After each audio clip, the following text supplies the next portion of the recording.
Hey, welcome to the 40 Finance channel, everybody. My name's Jeff Beers. Today we're going to be talking about the TQQQ, which is the 3x leveraged version of the QQQ. And I've talked about this one a few times on my channel, and I'm actually in the midst of my own little experiment on it that I've been running since maybe February or so. And even though it's just a small slice of my portfolio, I get a ton of questions about every video that I do on TQQQ. So today I'm going to walk through the mindset and the myths and the things that you should know if you're interested in this one.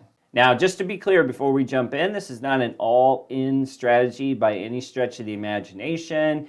And all of the research that I've done, most of which I'll share with you here today, people typically have hedges for their TQQQ exposure, right? So they're not just going in and spending all their money on this and hoping that it works out. And in my case, I follow a very specific set of rules, and I'm never going to let my exposure exceed, let's just say 20% of my portfolio. Okay, jumping over here to SeekingAlpha, we're going to use a lot of SeekingAlpha today, and if you're interested in learning more about the platform, my affiliate link is in the description. You get 50% off your first year, so check that out if you like what you see on the screen. We are on the TQQQ page. The official name for this fund is Proshares UltraPro QQQ ETF. Quite a mouthful, but I want to scroll down here to the official description of this fund, okay? You get through some of the introductory lines, and this is what we're looking for. This fund seeks to track 3x the daily performance of the Nasdaq 100, aka the QQQ, by using full replication technique. The Proshares UltraPro QQQ was formed on February 9th, 2010, and is in the United States.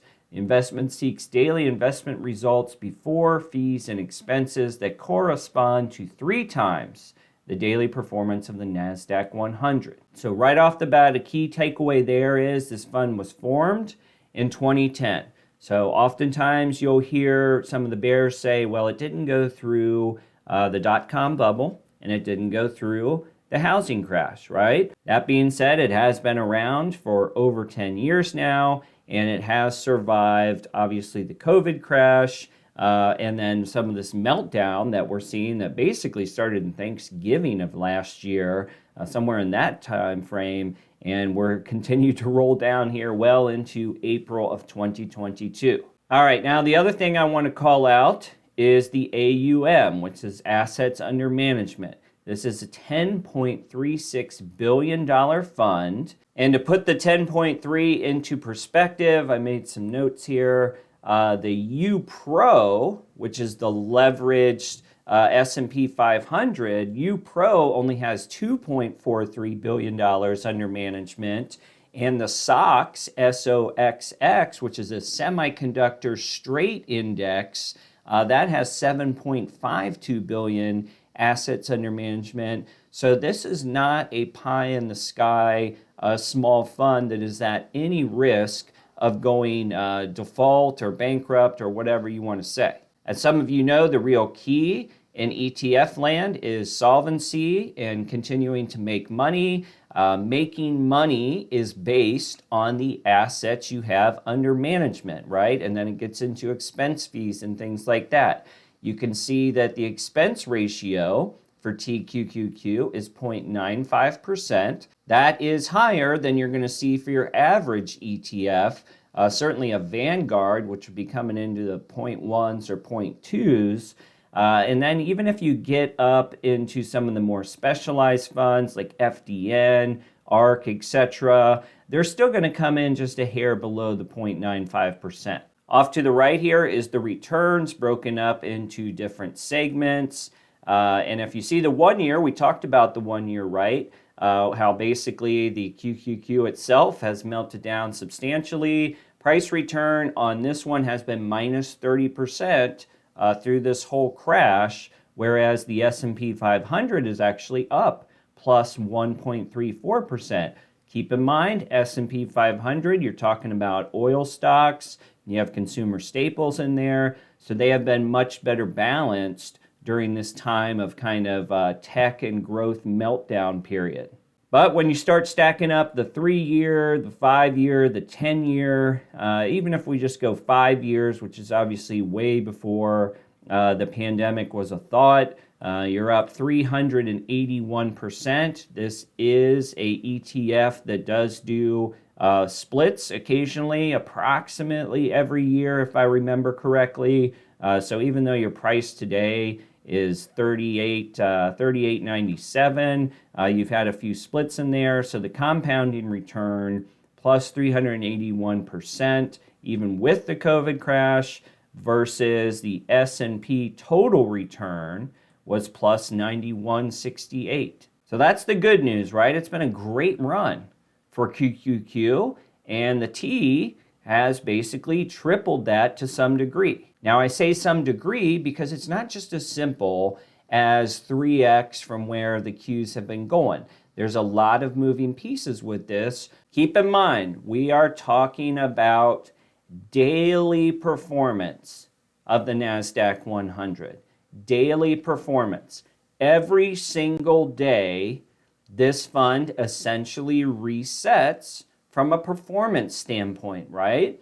So if the Qs went down 10% in one day, which is very unlikely, but let's just say it happened, this fund would be down 30%. And these are some of the examples that we're going to be looking at today, because I know the biggest concerns that most people have are what you see in sort of the mass media, right? Which is, what happens if the Qs lose 30%? What happens with fees and decay and all these things that you see that simply just are not true when you start stacking up the data on this one. All right, anyone who can do simple math knows that the biggest argument against TQQQ is going to be the 33% argument, right? What happens if the Qs go down 33%? I'm on triple leverage, so now I'm down 99%, minus 1% expense fee, I'm down to 0, right? Technically, that could be true, but let's think about the fact that stock market circuit breakers are in play here. So what does a stock market circuit breaker do? And that's summed up right here on the Nasdaq website. There are 3 levels of circuit breakers. Level 1 market-wide circuit breaker is tripped if the S&P 500 falls 7% from its previous close. Level 2 comes to effect when the market plunges 13%. Level 3 happens if the market tanks 20%. So again, if the S&P shows this behavior, the entire stock market closes. So while the QQQ is not the S&P 500, I can tell you that the top stocks in the S&P 500 are very, very close to the top stocks that are in the QQQ. Okay, so you're not going to have a huge discrepancy between what the S&P 500 does versus what the QQQ does. More than likely, the QQQ would drop more, but it's not going to be gigantic increments more, right? So if the S&P does go down 20%, I would say worst case scenario, the Qs are probably going to be down a couple more points. Let's just say 24, 25%. And keep in mind, if we get to that level, the entire market is shutting down, okay? And like it says right here, level 1 and level 2 breaches have a 15-minute delay. The people who regulate the market could keep the circuit breaker on for 2 hours. It's hard to tell. But when it comes to a level 3 breach, it halts trading for the remainder of the day. So if that thing happened at 9:45 in the morning, boom, stock market is closed for the day. That's important to keep in mind because the TQQQ actually resets daily, as we've just discussed. So we're done for the day. There's almost no way you get to that minus 33% scenario. All right, just to reiterate that a little bit, we're on Wikipedia here. This is the largest daily changes in the Nasdaq composite. This is Nasdaq as a whole.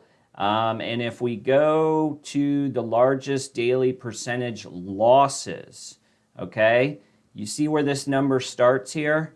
minus 12%. That was during the pandemic on 3/16/2020. So these are the largest percentage losses. 1987, minus 11%.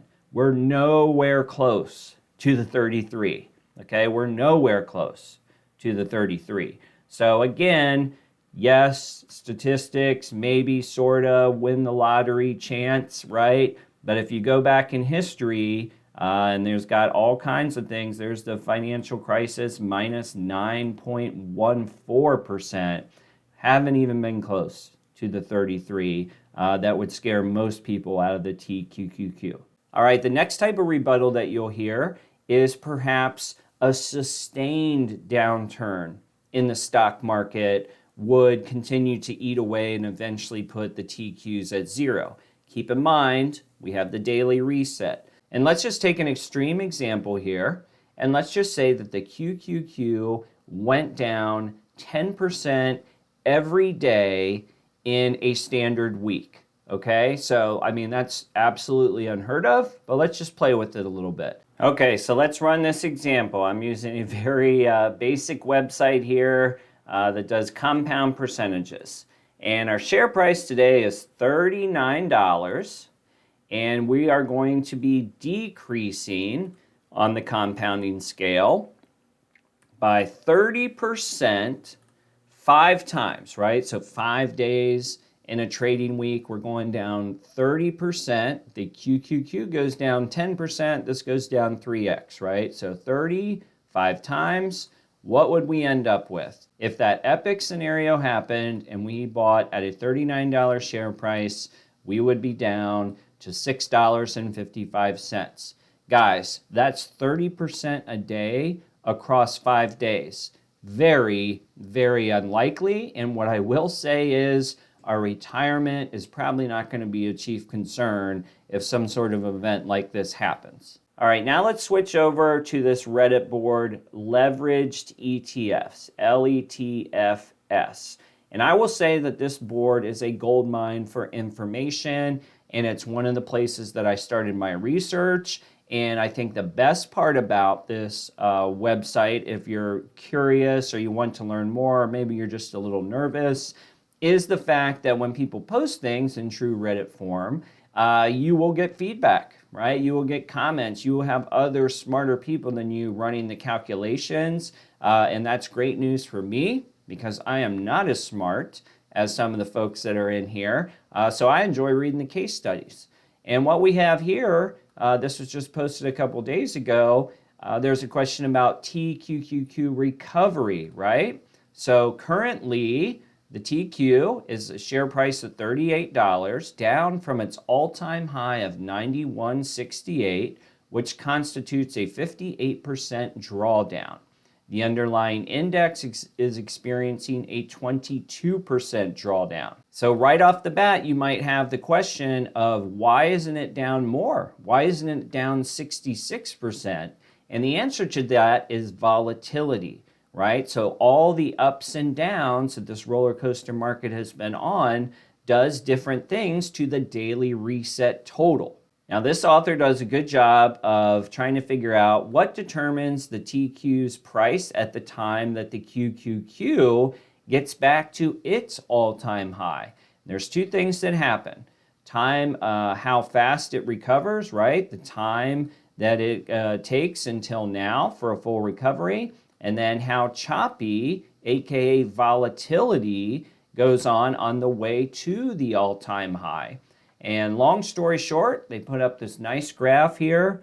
And if it took the Qs 1 month from today to get back to their all-time highs, the TQQQ price would be $80. So it's important to note you would not get back to the former TQ high of 90 some odd dollars because of this volatility that's baked into the formula, 25%.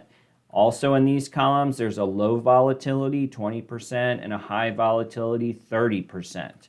Now, let's just say I would guess that the more rational explanation is going to be Qs get back to all-time highs, in my book, probably 6 months from now. I'm expecting bigger, better things out of the economy in Q3, Q4. So let's just pretend it takes 6 months to get there. You'd be at 72.08. So if you bought your shares today, which by the way are far below the all-time high of the QQQ, and you had normal volatility of 25%, you would go from approximately $38, $39 up to $72 if the Qs actually did get back to their all-time high. Now let's talk about the worst case scenario. And at least on this chart, the worst case scenario, and this displays the effect of volatility, it takes 10 years, okay, so 2032, and we'll pretend that we have the highest volatility that's out there, and this is where things eat away. So you're down to $2.87, max volatility over 10 years.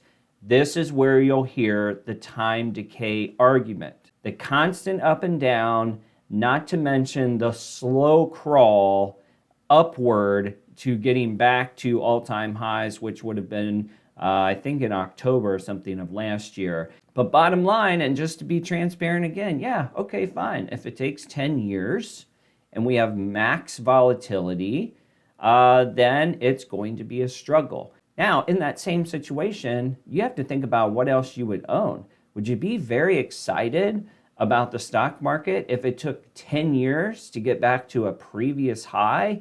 I would think that we have bigger problems in the world. And from a just straight up, let's get back to par perspective, it could take 2 years at maximum volatility of 30% to get back to 41.85. So remember, today's price is 39. If it takes the Qs 2 years and we have maximum volatility along the way, you'll be up about $2 from today's share price. So if I was going to pick the most likely bear scenario, it would probably be the 2-year one. But obviously, there's going to be other people who think that the stock market is going to explode and we're all going to die. And they're going to be in this, 5 or 10-year camp. And if you're looking at things that way, guys, the TQQQ, it's just not for you. You are not bullish enough on the Qs to even make an argument for the TQs, right? So just step off of it and go look for a different investment. All right, last chapter here in regards to how I do this. I follow the 14-day RSI Relative Strength Index to indicate to me if I should buy or sell the TQQQ. So this past week has been a really good time to buy. So again, back here on SeekingAlpha, we want to look for RSI points that are under 40 or under, I guess I would say. I try to keep it in the 30s myself before I get too excited. So you can tell that, of course, over the past, let me switch this over to the 1 month view. So right here, this white to gray area, that's a 30 RSI. All right, so that's a little bit lower than I wait for. I'm up here. If you can see that dotted line, I'll kind of hover it a couple times. And if you watch that and you look across the board over the past month, there has been many opportunities to get into the TQQ under my strategy.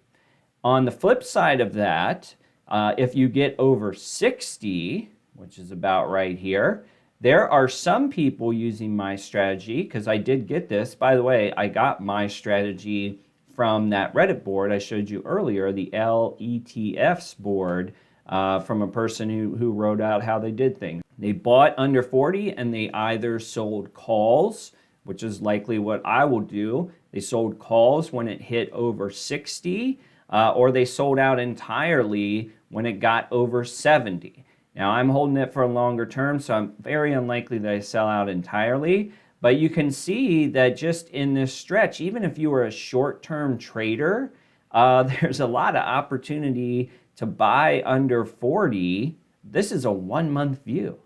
Buy under 40, and you actually had a couple opportunities to sell over 60 on the RSI scale. So it's really just up to you on what you feel comfortable with. If you want to get super bearish, like no way I'm interested unless I'm for sure making money, then I would say the RSI under 30 is probably for you. Just keep in mind, those are going to be passing opportunities that probably only last a couple days. I'm trying to get a feel for this one. The 22nd through the 25th offer that opportunity to get in under the 30s.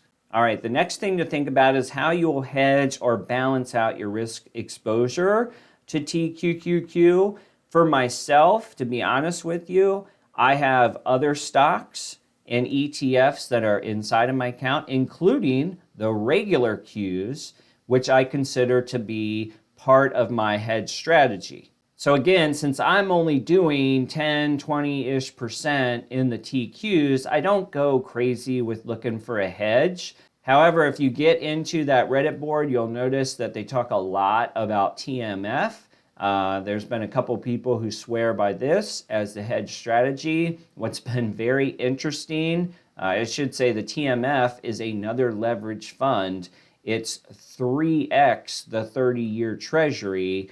Now, what's been interesting here in 2022, though, is that treasuries and interest rates haven't exactly been going up right in step with each other. So we're in an interesting time period, remarkable time period, quite honestly, where this one, in an environment that you figure it would be going up, has actually sliced down. Not the treasury expert, I'm not a bond expert, so I'm not going to try to explain it to you.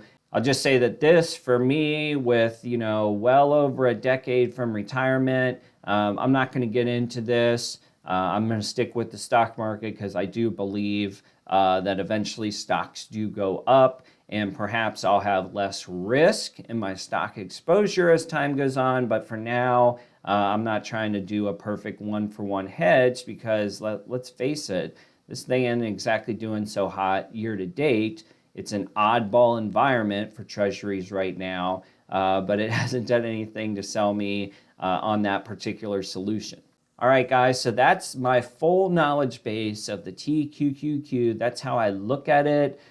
Those are the rationales behind what I would consider some of the myths that surround this one. And hopefully I gave you a good idea of, what the potential returns are versus the potential risk. So it's not a risk-free environment. And again, I don't recommend going all in, but I do think if you do your research, you're going to see that most of the scenarios people use to rag on this one are overblown significantly. All right, if you learned something new, please give this video a thumbs up. Don't forget to check out that Seeking Alpha Premium special offer in the description. We'll see you on the next video.